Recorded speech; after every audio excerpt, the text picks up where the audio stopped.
નથી, કોઈ સમયને બાદ નથી. ભજન કરવું હોય, ઘણા બધા લોકો કે રાત્રે ભજન થાય, ધૂળબડી ભજન ગમે ત્યારે થાય. તમે માની લીધું છે કે રાત્રે જ આ બધા આવીને લઈને આને કલાકારી કહેવાય. બધા નવરા થઈને બેસી દે ધનાધન, ઈ કલાકારી. ભજન માટે તો કોઈ ટાણું નથી. જોયું કે ન જોયું, મેં તો ટાણું કે કટાણું હરીની હાટડીએ મારે કાયમ હટાણું.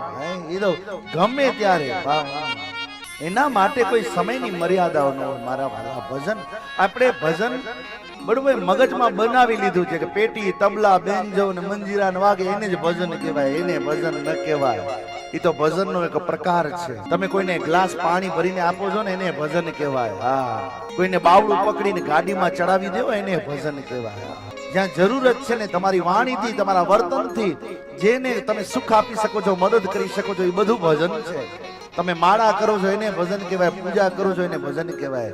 વારંવાર જેનું સ્મરણ, જે સેવા કરવાથી ભગવાન રાજી જાય ને એને ભજન કહેવાય. જો સેવા કરવાથી પછી સેવા ગમે તે પ્રકારની. આ સ્ટેજ ઉપર કઈ સેવાઓ થોડી થાય, એ કલાકાર.